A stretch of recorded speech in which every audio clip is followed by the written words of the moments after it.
అరగోపాల్ లాంటి మందకృష్ణ మారి గారు, కోదండరామ్ గారు చాలా మంది ఒక రాజ్యాంగ పరిరక్షణ వేదికని అన్ని జిల్లాలు తిరుగుతున్నాం. ఆ జిల్లాలో తిరిగినప్పుడు రాజ్యాంగాన్ని మార్చాలని కేసీఆర్ గారు అంటారు కదా, తెలంగాణ ప్రజలు ఏమంటారు తెలుసా? మార్చేది రాజ్యాంగం కాదు, 2023లో కేసీఆర్ గారిని మార్స్తే ఆటోమేటిక్ గా ఈ తెలంగాణ రాష్ట్ర ప్రజలకు విముక్తి వస్తుంది అంటున్నారు. ఎందుకంటే తెలంగాణ రాష్ట్రంలో కలెక్టర్లతోటి కాళ్ళు మొక్కించుకుంటున్నాడు. సిద్దిపేట కలెక్టర్ ఆయన కాళ్ళు మొక్కిండు, ఎమ్మెల్సీ తీసుకున్నాడు. కామారెడ్డి జిల్లా కలెక్టర్తో కాళ్ళు మొక్కించుకుంటున్నాడు. అయ్యా కేసీఆర్ గారు, మీరు రాజ్యాంగం రాసేటువంటి తెలివి సోయి ఉంది అని అడుగుతున్నాం. 2 సంవత్సరాల 11 నెలల 18 రోజుల పాటు ప్రపంచ జ్ఞాని అయినటువంటి బాబాసాహెబ్ అంబేద్కర్ గారు రాజ్యాంగం రాస్తే ఆ రాజ్యాంగాన్ని రద్దు చేయాలంటున్నాడు. వాస్తవంగా రాజ్యాంగాన్ని రద్దు చేసేటువంటి సత్తా, రాజ్యాంగాన్ని రద్దు చేసేటువంటి అధికారం కేసీఆర్ గారికి ఉందంటే అది లేదు. కానీ ఇవాళ రాజ్యాంగాన్ని రద్దు చేయాలంటుండు. రాజ్యాంగం కనుక రద్దయితే, కేసీఆర్ అనుకున్నట్టు రద్దయితే వచ్చేది రాచరిక పాలనే తప్ప ఇంకోటి కాదు అని చెప్పి ఈ సందర్భంగా తెలియజేస్తున్నా. ఇవాళ 8 సంవత్సరాల కాలంలో అన్న ఈటల రాజేంద్రన్న ప్రభుత్వం ఉన్నట్టు తెలుసు. మహాత్మా జ్యోతిబా పూలే జయంతి వద్దంత అయితే రాడు దండేయడు, జయంతి చేయడు. బాబాసాహెబ్ జయంతి అయితే, అంబేద్కర్ గారి జయంతి అయితే వచ్చి జయంతి చేయడు, దండేయడు. అదేవిధంగా కొమరం భీం జయంతి అయితే వచ్చి జయంతి చేయడు, దండేయడు. కేవలం మేము అందరం సంఘాలుగా అటు పోను ఈటల రాజేంద్రన్న గారిని స్వామి గౌడ్ అన్నని పిలిపించుకోవడం, ఇలా జయంతి చేయడం. ఉమ్మడి ఆంధ్రప్రదేశ్లో ముఖ్యమంత్రులు ఈ మానీల జయంతి జరిపారు, కానీ ఈయన జయంతి జరపడు. తెలంగాణ రాష్ట్రంలో అన్ని సంఘాలకు గౌరవ అధ్యక్షులు టీఆర్ఎస్ ఉండే. తెలంగాణ రాష్ట్రం వచ్చిన తర్వాత స్వామి గౌడ్ ఉన్నాడు. సకల జనుల సమ్మె చేస్తేనే తెలంగాణ రాష్ట్రం వచ్చింది. వచ్చిన తర్వాత అన్ని ఉద్యోగ సంఘాలను, ఆర్టిస్ట్ సంఘాలను, ఉపాధ్యాయ సంఘాలను ఒక్కొక్కటి రద్దు చేసుకుంటా ఇవాళ సంఘాలను లేకుండా చేస్తున్నాడు. అంటే ఇవాళ బీసీ సప్లాన్ తీసుకొస్తామని చెప్పాడు, నిండు అసెంబ్లీ చెప్పాడు. అదేవిధంగా బీసీల సమగ్రాభివృద్ధి కోసం ఇవాళ రాజేంద్రన్న సాక్ష్యం, మీ తలరాతలు మార్చుకునే అవకాశం మీ చేతుల్లో పెడుతున్నా, పైసలు కావాలంటే పైసలు ఇస్తా, జీవోలు కావాలంటే జీవోలు ఇస్తా అన్నాడు. బీసీ మంత్రులు, ఎమ్మెల్యేలు 218 సిఫార్సు చేశారు. ఇవాళ ఒక్కటి గుర్తుపెట్టుకోండి, బీసీ సమస్యలు పరిష్కరించాలని చెప్పినటువంటి ఈటల రాజేంద్రను బర్తరఫ్ చేశాడు. అన్నీ ముందలుండి బీసీలకు ఇవి కావాలి, పారిశ్రామిక పాలసీ ఇట్లుండాలి, బడ్జెట్ విధానం ఇట్లుండాలి, కుల వృత్తులు ఇట్లా ఉండాలని చెప్పి వారు ఒక పాలసీ తయారు చేస్తే రాజేంద్రను అన్యాయంగా బర్తరఫ్ చేశాడు. జోగు రామన్న బీసీ మినిస్టర్ ఉండే, ఆయన తీసుకుపోయి బీసీ పాలసీ ఇచ్చేందుకు ఆయన మంత్రి పదవి కూడా పెట్టాడు. మధుసూదన్ చారి అయ్యా బీసీ పాలసీ చేయమన్నందుకు ఆయన స్పీకర్ పదవి తీసేసిండు. అంటే దళితులు ముఖ్యమంత్రి చేయలే, ఉన్న బీసీ మంత్రుల గొంతు కోసిండు. అదేవిధంగా ఇలా రాజ్యాంగం మార్చాలంటున్నాడు. ఇట్లే కేసీఆర్ 2023 ఉంటే, నేను చివరిగా చెప్తున్నా, 2023 ఉంటే ఇవాళ రాజరిక పాలన. ఆయనే చెప్తుండే అసెంబ్లీలో, నీకు ఆరోగ్యం బాగాలేదు కదా, ఇంకో ఆయనకి ఇస్తామని. లేదు, నేను చింతపీక లెక్కున్నా, గట్టిగా ఉన్నా, ఇంకా 20 ఏళ్ళు నేనే ముఖ్యమంత్రి అంటుళ్ళు. 20 ఏళ్ళు ఆయన కొడుకు, ఆయన బిడ్డ వంశ పారంపర్యంగా వారసత్వ పాలన తీసుకొచ్చేది ఉంది. కాబట్టి ఈ టిఆర్ఎస్ పార్టీకి అంతిమ గడియలు దగ్గర పడ్డాయి. కాబట్టి ఈ శాసనసభ నాయకులను సస్పెండ్ చేశారు. ఇది అన్యాయం. ఖచ్చితంగా యావత్ బీసీ సమాజం తరఫున ఈ మన శాసన సభ్యులకు అండగా ఉంటాం. ఖచ్చితంగా త్వరలోనే ఢిల్లీకి పోయి రాష్ట్రపతిని, ఉపరాష్ట్రపతిని, గవర్నర్ గారు కలిసి రాజ్యాంగ వ్యతిరేక చర్యలు పాల్పడుతున్నటువంటి కేసీఆర్ ప్రభుత్వాన్ని బర్తరఫ్ చేయాలనే ప్రధాన డిమాండ్ తోటి ముందుకు పోదామని చెప్పి ఈ సందర్భంగా తెలియజేస్తూ, ఖచ్చితంగా మీ ఉద్యమానికి మేము కూడా తోడుగా ఉంటామని చెప్పి తెలియజేస్తూ ఈ అవకాశం ఇచ్చినటువంటి బీజేపీ పార్టీ వాళ్లకు ప్రత్యేకంగా ధన్యవాదాలు తెలుపుతూ సెలవు తీసుకున్నాను.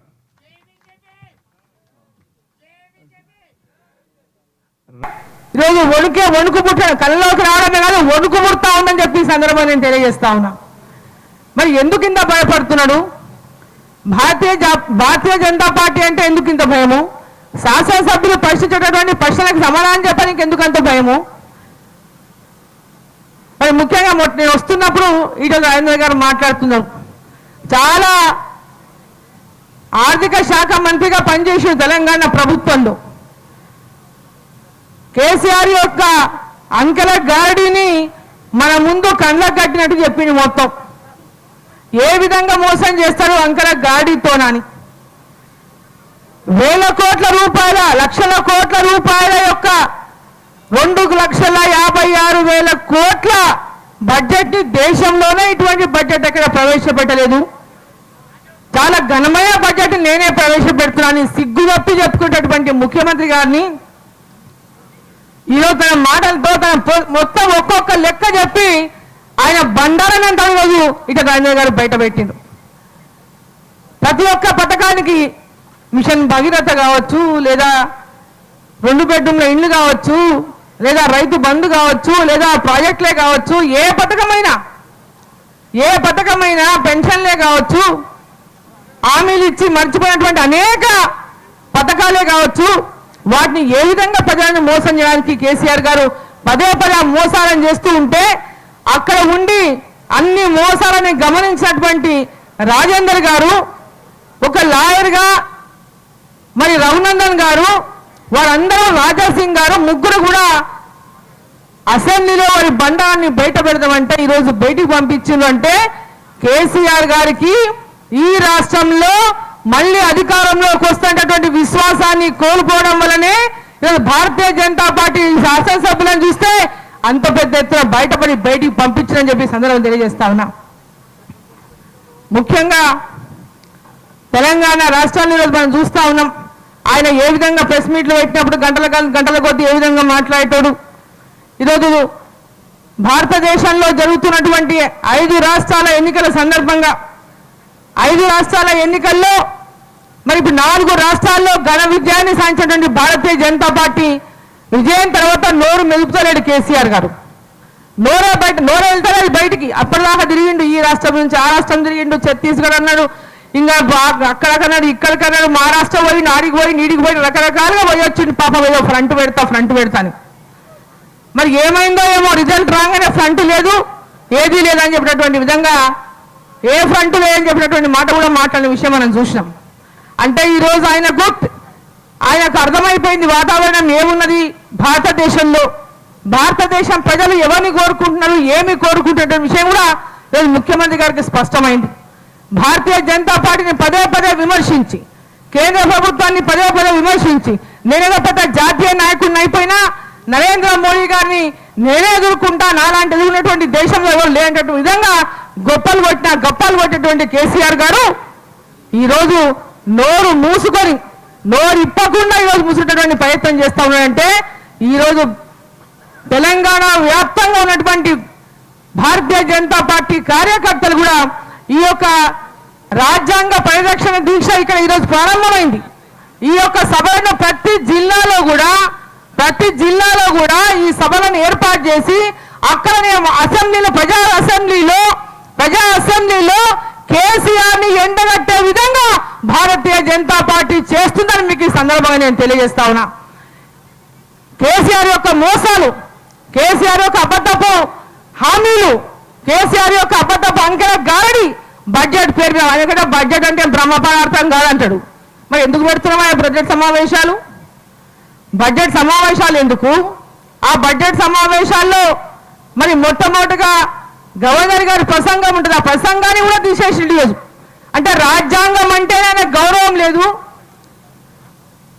బాబాసాహెబ్ అంబేద్కర్ గారి యొక్క రాజ్యాంగమే ఈరోజు అవసరం లేదు. నేను రాసే రాజ్యాంగం తెలంగాణకు రేపు భవిష్యత్ తరాలకు ఉండాలనేటటువంటి ఒక ఆలోచనతో ఉన్నటువంటి కేసీఆర్ గారిని తప్పకుండా ఇంటికి పంపాల్సినటువంటి అవసరం ఉంది, ఫామ్ హౌస్ కు పరిమితం చేయాల్సినటువంటి అవసరం ఉంది. ఆయన మాట్లాడుతున్నారు మరి బడ్జెట్ బ్రహ్మపదార్థం కాదు, అసెంబ్లీలో బడ్జెట్ సమావేశాల్లో ప్రతిపక్షంలో ఉన్నటువంటి భారతీయ జనతా పార్టీకి లోపల కూర్చోకూడదు, ప్రశ్నించకూడదు అన్నప్పుడు నీ ఫామ్ హౌస్ లోనే కాగితాలు రాసి బయటికి పంపి ఇంకా సమావేశాలు ఎందుకు? వారం రోజుల లోపల సమావేశం ముగించినామంటే నీకు అసలు ముఖ్యమంత్రిగా ఉండేటువంటి అర్హతనే నువ్వు కోల్పోయినావు. ప్రజలకు సమాధానం ఇచ్చుకోలేక, ప్రజలకు సమాధానం చెప్పుకోలేక మీ యొక్క అసెంబ్లీలో మీ సభ్యులు మీరే మాట్లాడుకొని మీ డబ్బాలు మీరే కొట్టుకొని ఒకరి మీద ఒకరు మెచ్చుకొని మాట్లాడుకుంటూ మీరే గొప్పలు చెప్పుకుంటూ మీరు చేయనటువంటి విధంగా ఈ చేసే విధంగా ఈ దేశంలో ఎవరు చేస్తున్నటువంటి గొప్పలు చెప్పుకుంటూ మరి అటువంటి సిగ్గుమాలిన పని చేస్తున్నందుకు ఒక్కసారైనా సిగ్గు అనిపిస్తలేదా చెప్పి కేసీఆర్ గారికి ప్రశ్నిస్తా ఉన్నా. ఇందుకోసమైనా తెలంగాణ తెచ్చుకున్నదా? ఇందుకోసమైనా వీరంతా ఉద్యమాలు చేసింది? ఇందుకోసమైనా తెలంగాణ రాష్ట్రాన్ని కోరుకున్నది? ఇదే ఇందిరా పార్క్ దగ్గర ఎలాంటి టెంటులు ఉన్నావని చెప్పినాం. టెంటులు ఉండవు, తెలంగాణ రాష్ట్రం వస్తే టెంటులు ఉండవన్నావు. ఆయన టెంటులు ఉండవు అంటే అర్థమైందంటే ఎవరు కూడా దీక్షలు చేయకూడదు, ఒక నేను ఒక నియంత పాలన చేస్తా, దీక్షలు కానీ నిరసనలు కానీ ఎవరు వ్యక్తం చేయడానికి లేనటువంటి విధంగా చేస్తే కోర్టుకు పోయి మళ్ళీ ఇందిరా పార్క్ దగ్గర ఇలా సాధించినటువంటి పరిస్థితి తెలంగాణ రాష్ట్రంలో కల్పించినాం. అదే ఇందిరా పార్క్ దగ్గర ఆయన దీక్ష చేసిండు, మళ్ళీ ఇదే ఇందిరా పార్క్ దగ్గర మళ్ళీ కేసీఆర్ కోసం దీక్ష చేసిండు. ఆయనకు సిగ్గు అనిపించలేదా అని చెప్పి నేను ప్రశ్నిస్తా ఉన్నా. ఈరోజు తెలంగాణ రాష్ట్రంలో అవినీతి కంపుతో వారి మంత్రుల గురించి రోజుకొక కథనాలు వస్తుంటే, ఏ మంత్రి మీద కథనాలు వస్తున్నాయో, ఏ మంత్రి అయితే పెద్ద ఎత్తున ఈ రాష్ట్రంలో భూ కబ్జాలకు పాల్పడుతున్న కథనాలు మీడియాలో వస్తున్నాయో ఆ మంత్రిని సంకర వేసుకొని ఢిల్లీ మొత్తం తిరుగుతాడు. దొంగ కేసులు పెట్టి అని ఇంకా ప్రయత్నం చేస్తాడు. ప్రశ్నిస్తే మా మీదనే కేసులు పెట్టేటటువంటి ప్రయత్నం చేస్తాడు. అయ్యా, ఇంత పెద్ద ఎత్తున అన్యాయం జరుగుతూ ఉంది. పాలమూరులో పూర్తిగా పాలమూరులో ఒక నియంత కేసీఆర్ని మించిన నియంత కావాలంటటువంటి పాలన పాలమూరులో కొనసాగిస్తూ ఉన్నారు మీ శాఖలో ఉన్నటువంటి మీ కేబినెట్ ఉన్నటువంటి మంత్రి. అనేక రకాలుగా వారికి ఇంటెలిజెన్స్ రకాలుగా అన్ని రకాలుగా సమాచారం ఉన్నప్పటికీ కూడా వారిని ఎంకరేజ్ చేస్తున్నాడు అంటే ఈ ముఖ్యమంత్రి గారి యొక్క ఆలోచన ఏ విధంగా ఉందో ఒకసారి మనం ఆలోచన చేసుకోవాలి. తనను ప్రశ్నించేటటువంటి వాళ్ళని, వాళ్ళు చేసేటటువంటి అవినీతిని ఎనగేటటువంటి వాళ్ళని, వాళ్ళు చేసేటటువంటి మోసాలను ఎనగేటటువంటి వాళ్ళని కేసులు పెట్టించి పోలీస్ స్టేషన్లో పెట్టించి కొట్టించి జైలుకు పంపించి అనేక రకాలుగా హింసలు పెట్టుకుంటూ ప్రశ్నిస్తే వాళ్ళ మీద హత్యా నేరాలు మోపుకుంటూ ఈ విధమైనటువంటి కక్ష సాధింపుల కోసమైనా తెలంగాణ రాష్ట్రం సాధించుకున్నది. ఈ యొక్క కక్ష సాధింపుల కోసమైనా తెలంగాణ రాష్ట్రాన్ని ప్రజలు కోరుకున్నది.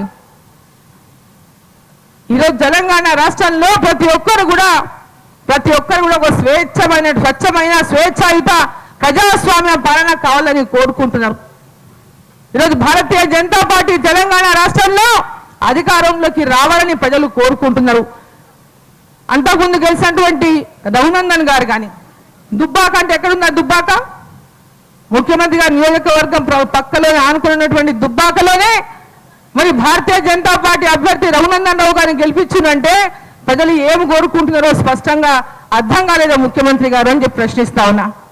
హుజురాబాద్ ఎన్నికల్లో పెద్ద ఎత్తున మీరు గుమ్మరించినటువంటి డబ్బులు, పెద్ద ఎత్తున మీరు గుమ్మరించినటువంటి అవినీతి సొమ్ము 600 కోట్లకు పైగా మీరు ఖర్చు పెట్టినా, మీరు గుమ్మరించినా తెలంగాణ రాష్ట్రంలో ప్రజలంతా ఏం ఆశించిందో ఆ తీర్పును హుజురాబాద్ ప్రజలిచ్చి ఈరోజు తెలంగాణ అంటే ఆత్మగౌరవం కోసం తాపత్రయమైనటువంటి ప్రజలు నిరూపించింది హుజురాబాద్ ప్రజానీకం అని చెప్పి ఈ సందర్భంగా నేను తెలియజేస్తా ఉన్నా.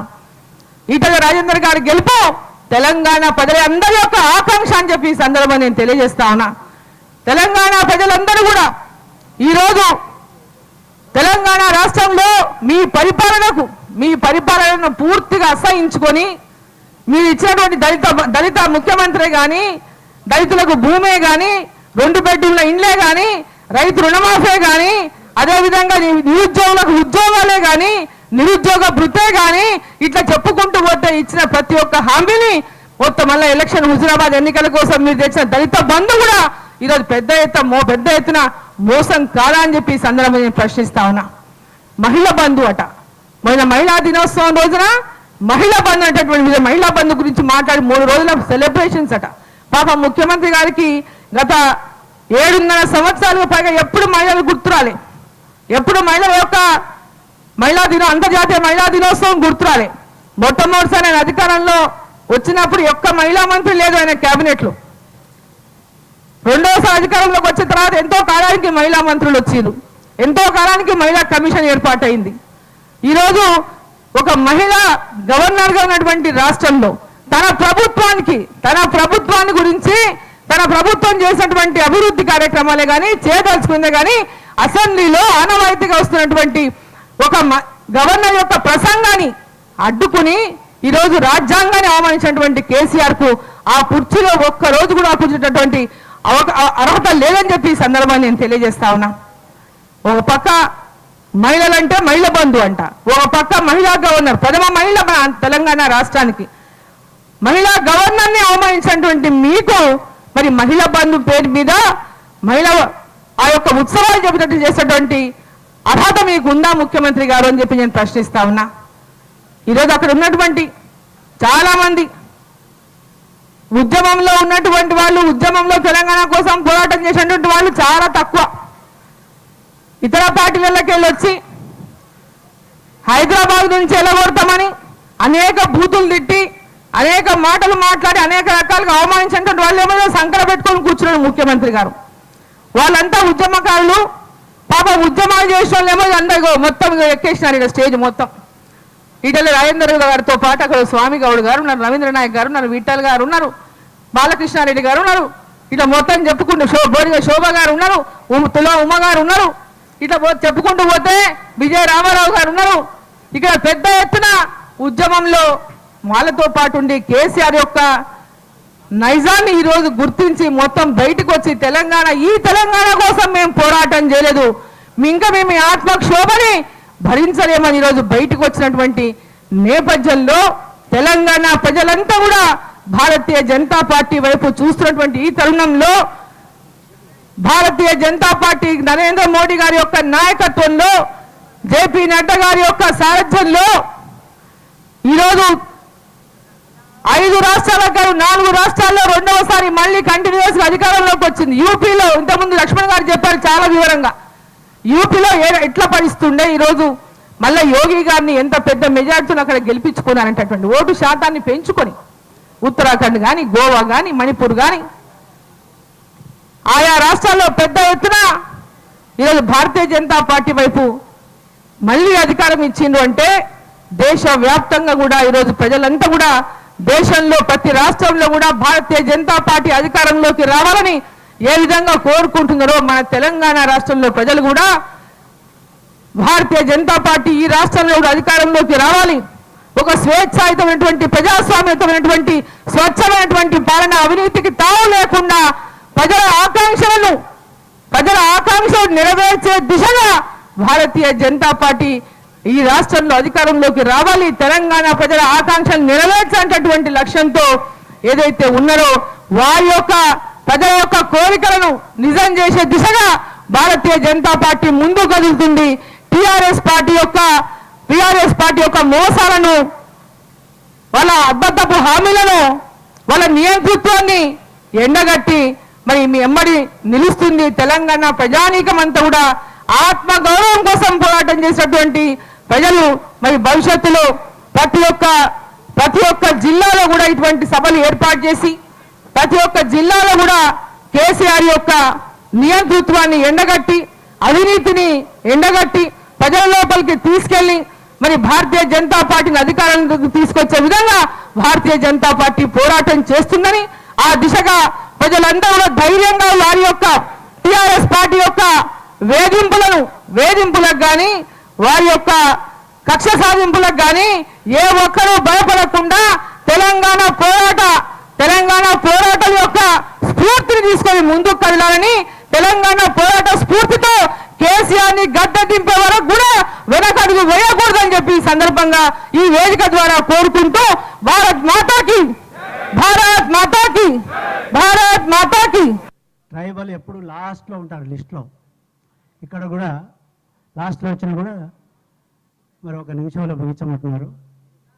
మన త్రిపులార్ మరి రాజాసింగ్ గారు, గౌరవ రాజాసింగ్ గారు, గౌరవ ఈటల రాజేందర్ గారు, గౌరవ రఘునందన్ రావు గారు, వేదికను అలంకరించినటువంటి పెద్దలు, వచ్చేసినటువంటి మీ అందరికీ రామ్ రామ్. భారత్ మాతాకి. కొంచెం ఆకలి కూడా ఆగుతున్నట్టుంది, చాలాసేపు అయింది. భారత్ మాతాకి. మన కాపల కుక్క కేసీఆర్ మనందరికీ తెలిసిందే. అయితే కాపల కుక్క ఇప్పుడు బాగా డబ్బు దొబ్బేసేసి ఇప్పుడు గజ్జి కుక్క అయిపోయినాడు. ఇప్పుడు బాగా గోక్కుంటున్నాడండి ప్రతి వాళ్ళతో. నిరుద్యోగులతో గోక్కున్నాడు, ఆర్టీసీ కార్మికులతో గోక్కున్నాడు, దళితులతో గోక్కున్నాడు, అదే రకంగా గిరిజనులతో గోక్కున్నాడు, మరి విద్యార్థుల ఫీ రీఎంబర్స్మెంట్ ఇవ్వకుండా వాళ్ళతో గోక్కున్నాడు. అదే రకంగా కార్పొరేషన్స్, కుల వృత్తుల వాళ్ళ కార్పొరేషన్స్ అన్ని మటుమాయం చేసేసినాడు. అదే రకంగా ఆర్థిక కార్పొరేషన్స్ బీసీ ఎస్సీ ఎస్టీలకు ఉన్న మైనార్టీలకు ఉన్నటువంటి ఆ కార్పొరేషన్స్ అన్ని గాయమైపోయినాయి.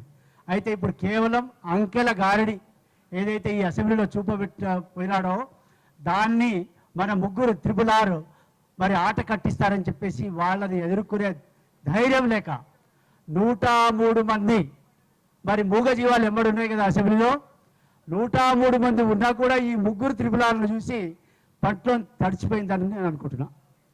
నీకెందుకు ధైర్యం లేదు కేసీఆర్? ఇంకా ఎన్ని రోజులు ఈ దేశాన్ని ఈ తెలంగాణను బర్బాద్ చేస్తావు? ఇప్పుడు నీవు ఇచ్చిన అంకెల గారెడు ఏదైతే ఉందో దాన్ని ధీటుగా ఎదుర్కొనే శక్తి మన ఈటల రాజేందర్ గారికి యాజ్ ఏ ఫైనాన్స్ మినిస్టర్గా, ఉద్యమకారుడిగా, అదేవిధంగా రామబాణం లాంటి మాటలు వదిలే మన రాజసింగ్ మాదిరిగా, మరి లాయర్గా ఒక బ్రహ్మాండమైనటువంటి మరి మన రఘునందన్ రావు గారి వారిని తట్టుకోలేక మరి వాళ్ళను సస్పెండ్ చేసేసినాడు. బిడ్డాన్ని వాళ్ళని సస్పెండ్ చేసినావు, కానీ ఇవాళ నీకు ఈరోజు ఏదైతే బట్టలు ఇప్పినారో ఇక్కడ అది అసెంబ్లీలో అంత సాధ్యపడకపోయేది కాదు. ఇక్కడ మీరు చాలా గట్టిగా అన్ని విషయాలు చెప్పినారు. నేను ఎక్కువ చాలా చెప్పాలని ఉండే, కానీ ఇతను ఏంటంటే తాగుబోతూ తర్వాత వదరుబోతూ. నేను ఎందుకు అంటున్నానంటే నన్ను ప్రతి ఒక్కరు తాగుబోతు అంటున్నారు. ఈ అవ్వ ఇట్లా చేస్తారా మీరు తెలంగాణ వాళ్ళు? నా బిడ్డ మీరు నన్ను తాగుబోతు అంటున్నారు కదా అని చెప్పేసి ప్రతి గల్లీలో, ప్రతి తాండాలో, ప్రతి వాళ్ళలో బెల్ట్ షాపులు పెట్టించాడు. అంటే మీరు కూడా నా లెక్కనే తాగండి, ఊగండి, వాగండి. ఇవి మనమంతా మన పిల్లలు నిరుద్యోగులు కానీ స్టూడెంట్స్ కానీ స్కూళ్ళు లేక 2 సంవత్సరాలు కాలేజీలు లేక మరి ఈరోజు ఎటువంటి పరిస్థితి ఉందో మనం చూసినాం. అదేవిధంగా ఈ చీఫ్ మినిస్టర్ కుర్చీ నా చెప్పుతో సమానం అన్నాడు. అదే రకంగా మరి రాజ్యాంగ పరంగా నీకు ఓటుకు ఇచ్చినటువంటి ఒక గవర్నర్ రాజ్యాంగ పరంగా ఆ గవర్నర్ని కించపరిస్తే మరి ఈ చీఫ్ మినిస్టర్ కుర్చీని కూడా నువ్వు మరి అపహాస్యం చేస్తేవి. బిడ్డ నీకు చీఫ్ మినిస్టర్గా కొనసాగే హక్కు లేదు. మిస్టర్ కేసీఆర్, నీ గురించి నాకు బాగా తెలుసు. అందరికన్నా ముందు ఇతను చీఫ్ మినిస్టర్ కాకముందు ఇతను ఎండగట్టింది నేనే. ఈ తాగుబోతుగాడు రేపు ఏదైనా చీఫ్ మినిస్టర్ అయితే తెలంగాణ అవుట్ అయిపోద్ది. ఇవాళ అవుట్ అయిపోయింది. ఇవాళ బడ్జెట్ ఏం చెప్పినాడండి? ఈ బడ్జెట్లో ఏముంది? ఏది అతను ఇంప్లిమెంట్ చేయలేడు. డబుల్ బెడ్రూమ్లు ఇంప్లిమెంట్ చేయడు, మరి దళిత బంధు ఇంప్లిమెంట్ చేయడు, తర్వాత రైతులకు రుణమాఫీ చేయలేడు, మరి ఫీ రీఎంబర్స్మెంట్ ఇవ్వలేడు, హాస్పిటల్ చక్కగా చేయలేడు, ఇన్స్టిట్యూషన్ చక్కగా చేయలేడు, ఏది చేయలేడు. కాబట్టి ఇతన్ని మన కేంద్రంలో ఉన్నటువంటి యొక్క మోడీ గారి ప్రభుత్వం స్వచ్ఛమైన ప్రభుత్వం, భారతదేశాన్ని సగర్వంగా ప్రపంచం దృష్టిలో నిలబెట్టినటువంటి యొక్క మహానాయకుడు ఉన్నటువంటి మోడీ గారి నాయకత్వంలో ఉన్న పార్టీలో మనం ఉన్నాం. నేను రాజకీయంగా అంతిమ దశలో ఈ పార్టీలో చేరడం నా అదృష్టంగా నేను భావిస్తున్నా. నిజంగా నాకు చాలా మంచిగా అనిపిస్తుంది ఈ పార్టీలో నేను చేరి.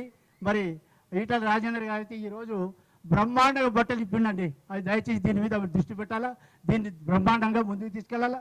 అదేవిధంగా రాజాసింగ్ గారు కట్టే కొట్టే తెచ్చే ఇది చెప్పినాడు, మనం భయపడవలసిన అవసరం లేదు. అదేవిధంగా రఘునందన్ ఆయన మాట్లాడితే ఒక పిచ్చోతో ఒక పిచ్చోడు వస్తాడండి అడ్డం. ఎప్పుడు అతన్ని చూడగానే మాకు అందరికి ఇరిటేషన్ వస్తుంది. ఒకసారి అతన్ని కూడా మీరు గుర్తించాలని మీరు చేసినటువంటి ఆర్గ్యుమెంట్స్ ప్రజలలో బ్రహ్మాండంగా మీరు ముగ్గురు ముందుకు నడవండి. ఈరోజు మీకు నిజంగా మీకు అసెంబ్లీ నుంచి బయట పంపించి మీకు ఫ్రీ చేసినాడు. మీరు బ్రహ్మాండంగా తెలంగాణ అంతా చుట్టండి. మీ వెంబడి ఈ తెలంగాణ ప్రజలు ఉంటారు. అన్ని వర్గాల వారు చాలా అలసి సొలసి ఇంకా ఏమి చేయలేని పరిస్థితిలో ఉన్నారు. దయచేసి ఇతని దగ్గర డబ్బు బాగైంది. తర్వాత ఈయన చుట్టూ ఈయన తానా అంటే కేసీఆర్ తానా అంటే తందానా అనే ఐఏఎస్ ఐపీఎస్లు బిడ్డ మీ మీద కూడా 3వ కన్ను పెట్టింది. ఈ తందానా అనే ఐఏఎస్ ఐపీఎస్ ఎవరైతే ఉన్నారో జాగ్రత్త ఉండండి. రేపు వచ్చే కాలంలో ఇక్కడ మోదీ గారు, అమిత్ షా గారు, జేపీ నడ్డా గారు వారి నాయకత్వంలో మన రాష్ట్రంలో ఉన్నటువంటి బండి సంజయ్ గారి నాయకత్వంలో ఇక్కడ బ్రహ్మాండంగా మేము ముందు ఉంటామని చెప్పేసి తెలియజేస్తూ, రేపు నేను ముఖ్యంగా ఈ వేదిక నుంచి కేంద్ర ప్రభుత్వాన్ని నేను అభ్యర్థిస్తున్నా. ఎందుకంటే ఈ డబ్బు ఇతను దోచుకున్న డబ్బు, దాచిన డబ్బు ఏదైతే ఉందో కేసీఆర్, ఇదంతా ప్రజల సొమ్ము. అసెంబ్లీ అప్రూవ్ చేసింది 20 లక్షలు, దాదాపు 20 లక్షల కోట్లు. అదేవిధంగా అప్పులు తెచ్చింది కేంద్రం ఇచ్చింది దాదాపుగా 25 లక్షల కోట్లు. ఇదంతా బర్బాద్ చేసిండండి. ఎక్కడ పెట్టినాడండి ఇతను? దేనికి ఇచ్చినాడు?